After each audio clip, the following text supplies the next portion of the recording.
En tiempos de cuidados y distancias, Radio Universidad de Chile presenta Lecturas Domiciliarias, un espacio para compartir el amor por la lectura y dejar que las palabras nos acerquen.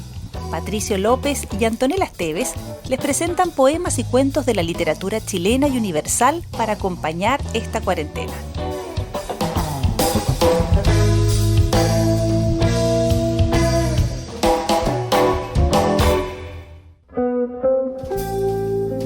Bienvenidas, bienvenidos, ¿cómo están?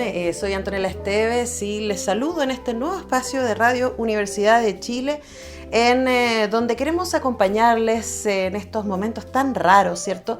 Queremos sacar a pasear el alma con lo que la literatura nos puede dar, y a partir de hoy y del lunes a sábado a las 20:30 horas vamos a estarles acompañando con literatura favorita, con cuentos en mi caso y con poesía en el caso de las lecturas que va a hacer Patricio López. Vamos a estarles acompañando con algunos de nuestros textos favoritos para hacer un camino, ¿cierto?, posible entre ustedes y nosotros, acompañarnos en estos tiempos difíciles, contenernos y salir a pasear con la imaginación a donde los libros nos lleven.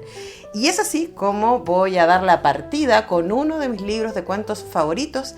Esto es Felicidad Clandestina, de la autora brasileña Clarice Lispector, una favorita, y probablemente el cuento con el que voy a partir y el que da título a este libro de 1971 está entre mis cuentos de la vida. Recuerdo haberlo leído hace como 20 años atrás y me conmovió muchísimo. Así que sin más que decir, partamos con la lectura. Esto es Felicidad Clandestina. Ella era gorda, baja, pecosa y de pelo excesivamente crespo, medio pelirrojo.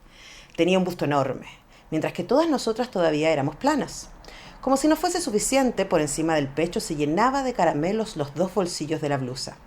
Pero poseía lo que a cualquier niña devoradora de historias le habría gustado tener: un papá dueño de una librería. No lo aprovechaba mucho, y nosotras todavía menos. Incluso para los cumpleaños, en vez de un librito barato, por lo menos, nos entregaba una postal de la tienda del papá. Para colmo, siempre era algún paisaje de Recife, la ciudad donde vivíamos, con sus puentes más que vistos. Detrás escribía con letra elaboradísima palabras como fecha natalicia y recuerdos. Pero qué talento tenía para la crueldad. Mientras, haciendo barullos, chupaba caramelos, toda ella era pura venganza. ¿Cómo nos debía de odiar esa niña a nosotras, que éramos imperdonablemente monas, delgadas, altas, de cabello libre? Conmigo ejercitó su sadismo con una serena ferocidad. En mi ansiedad por leer, yo no me daba cuenta de las humillaciones que me imponía. Seguía pidiéndome prestados los libros que a ella no le interesaban. Hasta que llegó el día magno de empezar a infligirme una tortura china.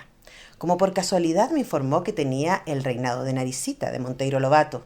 Era un libro grueso, válgame Dios, era un libro para quedarse a vivir con él, para comer, para dormir con él, y totalmente por encima de mis posibilidades. Me dijo que si al día siguiente pasaba por su casa me lo prestaría. Hasta el día siguiente, de la alegría, yo estuve transformada en la misma esperanza. No vivía, nadaba lentamente en un mar suave, las olas me transportaban de un lado a otro. Literalmente corriendo, al día siguiente fui a su casa. No vivía en un apartamento como yo, sino en una casa. No me hizo pasar. Con la mirada fija en la mía me dijo que le había prestado el libro a otra niña y que volviera a buscarlo al día siguiente. Boquiabierta, yo me fui despacio, pero al poco rato la esperanza había vuelto a apoderarse de mí por completo y ya caminaba por la calle a saltos, que era mi manera extraña de caminar por las calles de Recife. Esa vez no me caí, me guiaba la promesa del libro. Llegaría al día siguiente, los siguientes serían después mi vida entera. Me esperaba el amor por el mundo, anduve brincando por las calles y no me caí una sola vez. Pero las cosas no fueron tan sencillas. El plan secreto de la hija del dueño de la librería era sereno y diabólico. Al día siguiente, allí estaba yo en la puerta de su casa y con una sonrisa y el corazón palpitante. Todo para oír la tranquila respuesta, que el libro no se hallaba aún en su poder, que volviese al día siguiente. Apenas me imaginaba yo que más tarde, en el transcurso de la vida, el drama del día siguiente iba a repetirse para mi corazón palpitante otras veces como aquella. Y así seguimos. ¿Cuánto tiempo? No lo sé. Ella sabía que mientras la hiel no se escurriese por completo de su cuerpo gordo sería un tiempo indefinido. Yo había empezado a adivinar, es algo que adivino a veces, que me había elegido para que yo sufriera. Pero incluso sospechándolo, a veces lo acepto, como si el que me quiera hacer sufrir necesitara desesperadamente que yo sufra. ¿Cuánto tiempo? Yo iba a su casa todos los días, sin faltar ni uno. A veces ella decía, pues el libro estuvo conmigo ayer por la tarde, pero como tú no has venido hasta esta mañana, se lo presté a otra niña. Y yo, que no era propensa a las ojeras, sentía como las ojeras se ahondaban bajo mis ojos sorprendidos.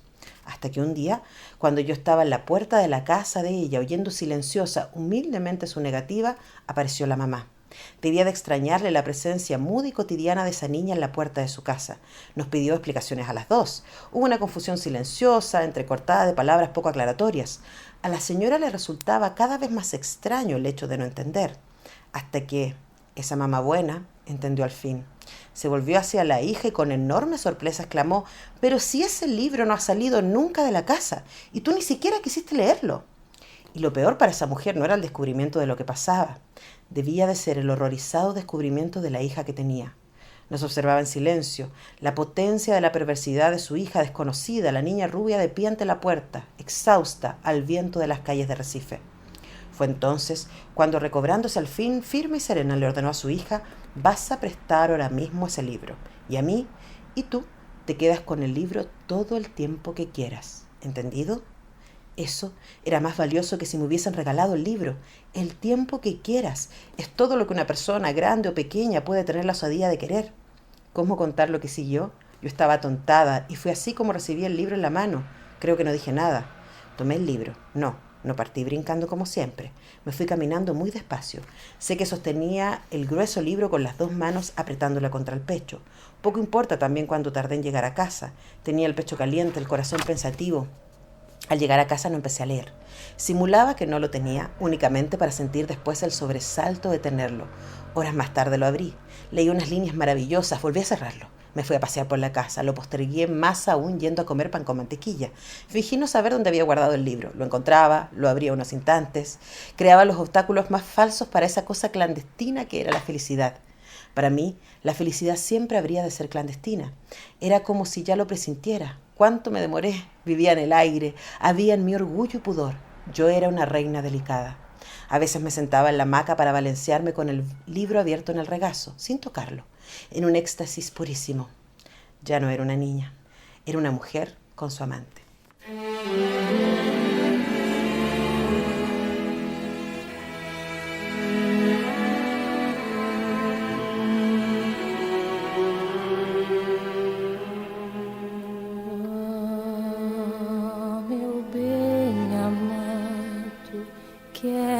Fazer de juramento uma canção.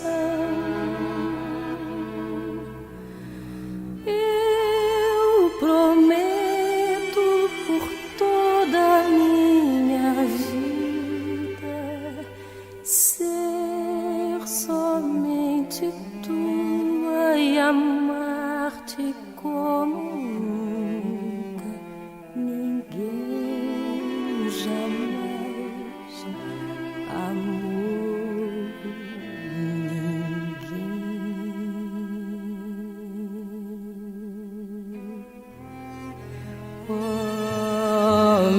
Bem amado, estrela pura Aparecida,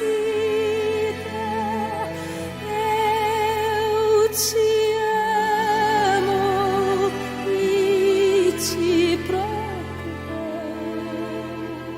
o meu amor, o meu amor. Maior que tudo quanto existe,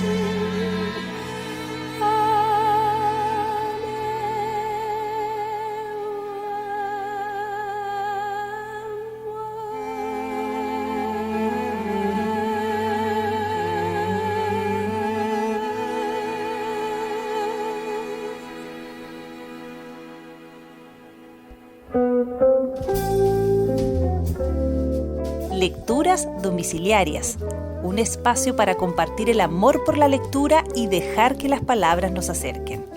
Continuamos con estas lecturas domiciliarias. Hoy día revisamos desde casa y por eso también les pedimos disculpas por alguno que otro sonido extraño que ustedes puedan escuchar. Yo estoy en mi living leyendo y compartiendo con ustedes, aquellos todos que estamos en cuarentena, esta cuarentena, este encierro, pero acompañándonos de los libros que nos sacan a pasear la cabeza, el alma, las emociones, y por eso escogimos hacer este programa y escogimos para partir este libro hermoso de Clarice Lispector llamado Felicidad Clandestina.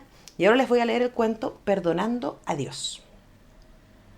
Iba caminando por la avenida Copacabana y miraba distraída los edificios, la franja del mar, las personas, sin pensar en nada. No me había dado cuenta aún de que en realidad no estaba distraída, de que era un momento de atención sin esfuerzo, de que yo era una cosa rara, era libre, veía todo y por casualidad. Solo poco a poco empecé a advertir que estaba percibiendo las cosas. Entonces mi libertad, sin dejar de ser libertad, se intensificó un poco más. No se trataba de un tour de propriétaire, nada de aquello era mío y ni yo lo deseaba, pero creo que me sentía satisfecha con lo que veía. Entonces tuve una sensación de la que no había oído hablar nunca.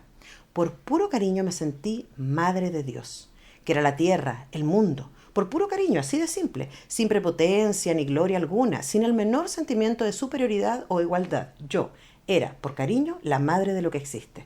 Supe también que si lo que yo sentía hubiera sido cierto, y no posiblemente una equivocación del sentimiento, Dios se habría dejado querer sin ningún orgullo, sin ninguna pequeñez y sin ningún compromiso conmigo. Le habría parecido aceptable la intimidad con que yo le daba el cariño. Para mí el sentimiento era nuevo, pero muy real. Y no se había presentado antes porque no había sido posible.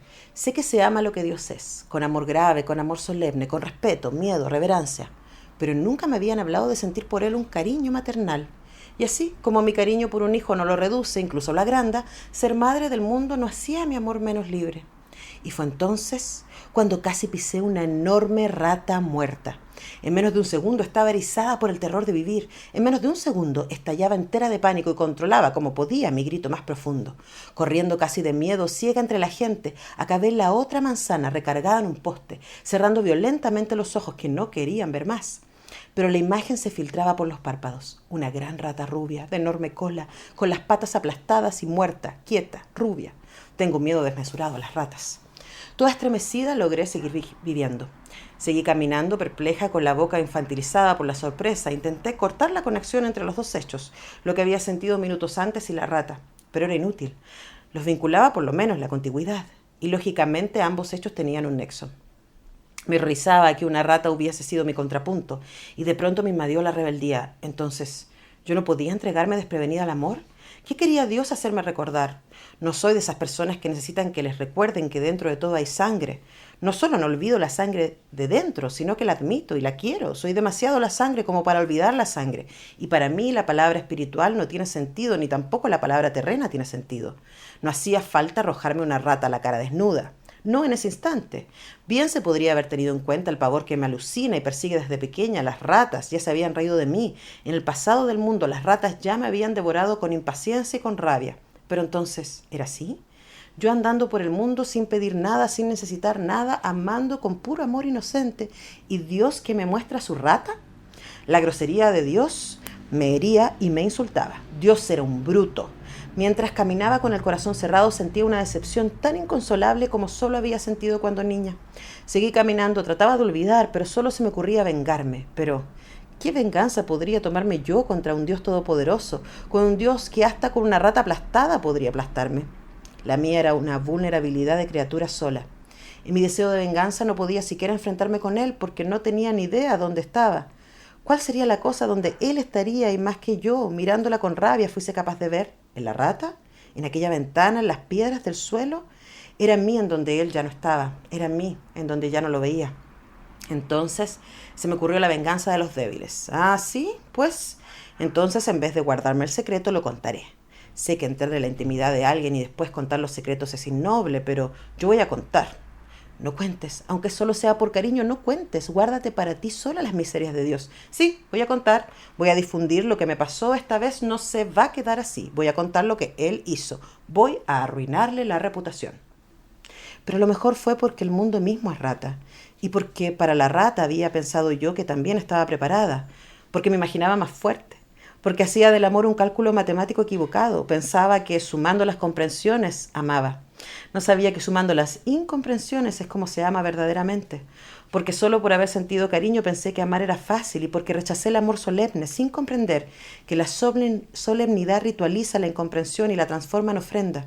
Y también porque siempre he sido muy de pleito, mi modo es pelearme, y porque siempre intento llegar a mi modo, y porque todavía no sé ceder, y porque en el fondo quiero amar lo que yo amaría, no lo que es, y porque todavía no soy yo misma, y por lo tanto el castigo es amar un mundo que no es el mismo, y también porque me ofendo sin razón, y porque acaso necesito que me hablen con brutalidad, pues soy muy testaruda, y porque soy muy posesiva, y entonces empecé a preguntarme con algo de ironía si no quería también la rata para mí, y porque solo podré ser la madre de las cosas cuando sea capaz de agarrar una rata con la mano.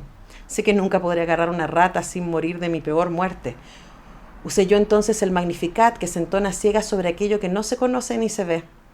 Y usé yo el formalismo que me aparta, porque el formalismo no ha herido mi simplicidad sino mi orgullo, pues por el orgullo de haber nacido me siento tan íntima del mundo, pero de este mundo que ya extraje de mí con un grito mudo, porque la rata existe, tanto como yo, y quizás ni yo ni la rata seamos para ser vistas por nosotras mismas, las distancias nos igualan. Quizás antes que nada yo tenga que aceptar la naturaleza mía de querer la muerte de una rata. Tal vez me crea demasiado delicada solo porque no cometí mis crímenes, solo porque no contuve mis crímenes, creo que mi amor es inocente. Quizás no pueda mirar la rata mientras no pueda mirar sin lividez esta alma mía apenas contenida. Tal vez tenga que llamar mundo a esta forma mía de ser un poco de todo. ¿Cómo puedo amar la grandeza del mundo si no puedo amar el tamaño de mi naturaleza? Mientras imagine que Dios es bueno, por el solo hecho de que yo soy mala no estaré amando nada. Tan solo seré una forma de acusarme. Yo, que sin siquiera haberme recorrido toda ya elegí amar a mi contrario, y a mi contrario quiero llamarlo Dios. Yo que jamás me acostumbré a mí misma, pretendía que el mundo no me escandalizase, porque yo, que de mí solo logré no someterme a mí misma, pues soy mucho más inexorable que yo. Pretendía recompensarme de mí misma con una tierra menos violenta que yo. Porque mientras ame a un Dios únicamente porque no me quiero a mí, seré un dado marcado, y el juego de mi vida mayor no podrá realizarse. Mientras yo invente a Dios, Él no existirá.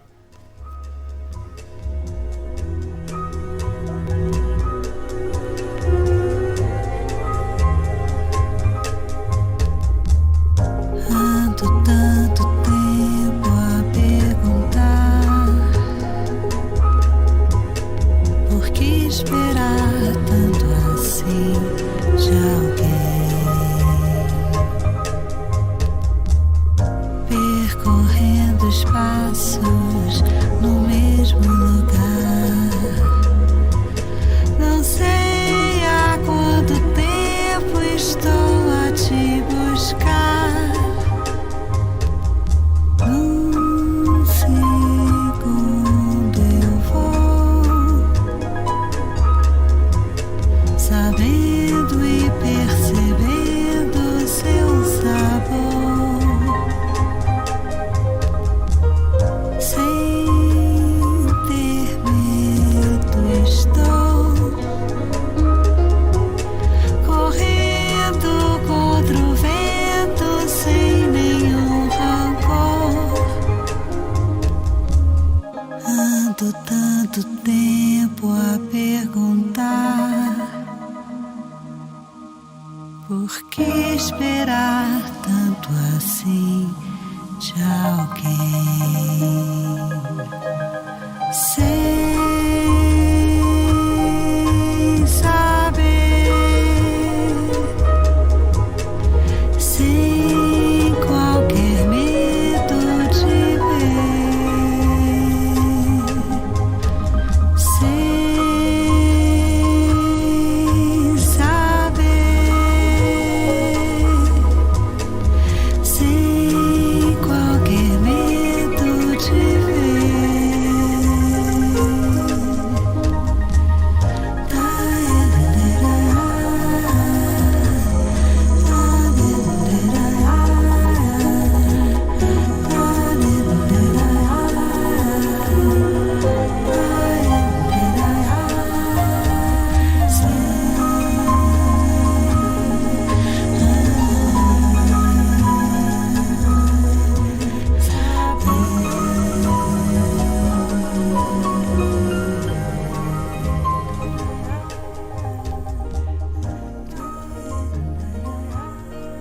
Lecturas domiciliarias.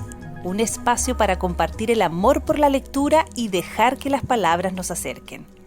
Estamos haciendo lecturas domiciliarias, este nuevo espacio de Radio Universidad de Chile que llega a ustedes con literatura nacional y universal, con algunos de nuestros favoritos. Para este primer capítulo escogí leerles uno de mis cuentos favoritos, uno de mis libros de cuentos favoritos, donde está mi cuento favorito, que fue con el que partimos el programa, Una felicidad clandestina, de Clarice Lispector, una de las voces de la literatura brasileña más importantes.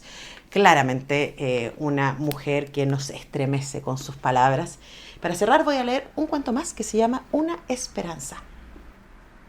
En casa se ha posado una esperanza, no la clásica, la que tantas veces se revela ilusoria, por mucho que así nos sostenga siempre, sino la otra, bien concreta y verde, el insecto. Hubo un grito sofocado de uno de mis hijos. ¡Una esperanza en la pared y justo encima de tu silla! Emoción de él, además, que unía las dos esperanzas en una sola. Ya tiene edad para eso. Ante mi asombro, la esperanza es algo secreto y suele posarse directamente en mí, sin que nadie lo sepa, y no en una pared encima de mi cabeza. Pequeño desorden, pero era indudable. Allí estaba, y más flaca y verde no podía ser. Pero si casi no tiene cuerpo, me quejé.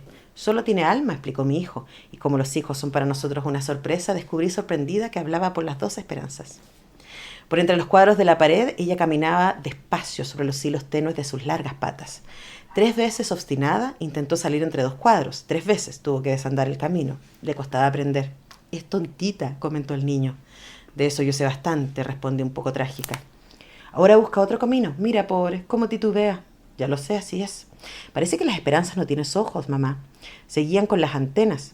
Lo sé, continué yo cada vez más desdichada. Nos quedamos mirando no sé cuánto tiempo, vigilándola como en Grecia o Roma se vigilaba el inicio del fuego del hogar para que no se apagase. Ha olvidado cómo se vuela, mamá, y cree que solo puede andar así, despacio. Andaba realmente despacio. ¿Estaría herida, tal vez? Ah, no, si hubiese sido así, de un modo u otro escurriría sangre. Conmigo siempre ha sido así. Fue entonces cuando, presintiendo el mundo comible, por detrás de un cuadro salió una araña. Más que una araña, parecía la araña. Caminando por su tela invisible, parecía trasladarse suavemente por el aire. Quería la esperanza. Pero nosotros también la queríamos, vaya. Dios mío, la queríamos, y no para comérnosla.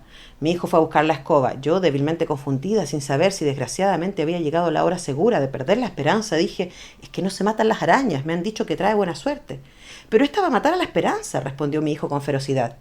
Tengo que hablar con la empleada para que limpie detrás de los cuadros, dije, sintiendo la frase desviada y oyendo el cansancio cierto que había en mi voz. Después fantaseé un poco sobre cómo sería de sucinta y misteriosa con la empleada. Tan solo le diría: haga usted el favor de facilitar el camino de la esperanza. Muerta la araña, el niño inventó un juego de palabras con nuestra esperanza y el insecto. Mi otro hijo, que estaba viendo la televisión, lo oyó y se echó a reír con placer. No había duda, en la casa se había posado la esperanza en cuerpo y alma. Pero qué bonito es el insecto. Se posa más de lo que vive. Es un esqueletito verde y tiene una forma tan delicada que explica por qué yo, que tengo la costumbre de agarrar las cosas, nunca he intentado agarrarla. Por otra parte, una vez, ahora lo recuerdo, se posó en mi brazo una esperanza mucho más pequeña que esta, de tan leve que era no sentí nada, solo visualmente me di cuenta de su presencia. Permanecí absorta en la delicadeza, sin mover el brazo, pensé, ¿y ahora qué debo hacer? En realidad no hice nada, me quedé extremadamente quieta, como si me hubiera brotado una flor. Después ya no recuerdo lo que pasó y creo que no pasó nada.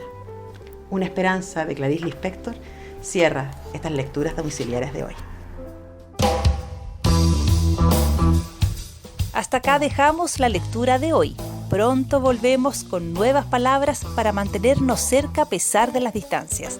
Lecturas domiciliarias con Patricio López y Antonella Esteves.